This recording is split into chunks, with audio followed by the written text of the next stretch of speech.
বন্ধুরা, আজ আমি নিয়ে হাজির হয়েছি একটা দুর্দান্ত টেস্টি রেসিপি। গরম গরম ভাতের সাথে প্রথম পাতে এই রেসিপি থাকলে না জাস্ট জমে যাবে। তো বন্ধুরা, রেসিপিটা দেখো আমি বানাচ্ছি।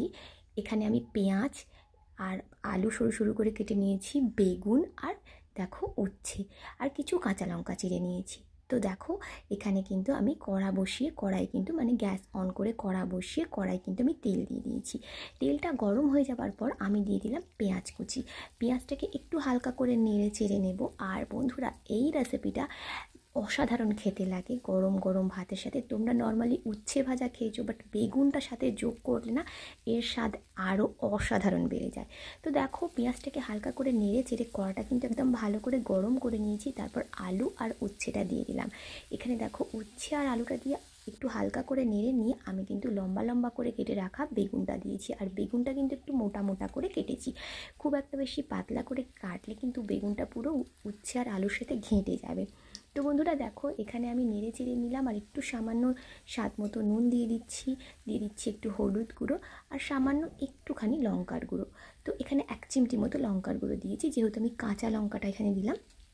তো চেরা কাঁচা লঙ্কাটা এখানে 4-5টা মতো চেরা কাঁচা লঙ্কা ছিল, তো সেটাই আমি দিচ্ছি বলে এখানে লঙ্কার গুঁড়োর পরিমাণটা কম দিয়েছি।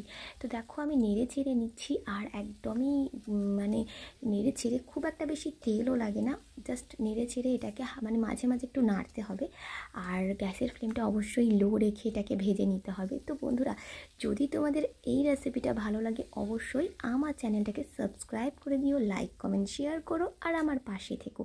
আর এই রেসিপিটা কিন্তু বন্ধুরা জাস্ট আর 5টা উচ্ছে ভাজা আলু ভাজা থেকে কিন্তু ডিফারেন্ট। এখানে যেহেতু বেগুন দিয়েছি না, বেগুন দিতে কিন্তু এই উচ্ছে আলু ভাজার স্বাদটা অন্যরকম হয়ে যায়। আর একবার এই বেগুন দিয়ে উচ্ছে ভাজাটা করে দেখো, জাস্ট অসাধারণ লাগবে। তো দেখো ঠিক আমি ভাজা ভাজা করে নিয়েছি, বেগুনও একসাথে মানে সিদ্ধ হয়ে ভাজা হয়ে গেছে, উচ্ছে আলু সব কিছুই সিদ্ধ হয়ে গেছে ভাজা ভাজা মতো।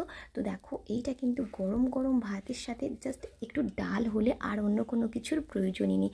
তো বন্ধুরা অবশ্যই এই রেসিপিটা ট্রাই করো। দেখো আমি সুন্দর করে প্লেটে তুলে নিয়েছি। আর এই রেসিপিটা থাকলে জাস্ট এটা দিয়ে দুপুরের লাঞ্চ খাওয়া হয়ে যাবে, এতটাই টেস্টি হয়। আর এখানে কিন্তু তেঁতুটাও খুব বেশি লাগে না। তো বন্ধুরা খুবই টেস্টি। আর এই উচ্ছে আলু বেগুনের এই ফাটাফাটি ভাজাটা গরম গরম ভাতের সাথে একবার খেলে তোমরা কিন্তু বারবার বানাবে। তো বন্ধুরা দেরি না করে এই রেসিপিটা তোমরা ট্রাই করে একবার দেখো, ভীষণ ভীষণ ভালো লাগবে। তো বন্ধুরা আজকের ভিডিওটা এখানেই শেষ করছি, দেখা হচ্ছে পরের দিন নতুন একটা ভিডিও নিয়ে। Bye bye.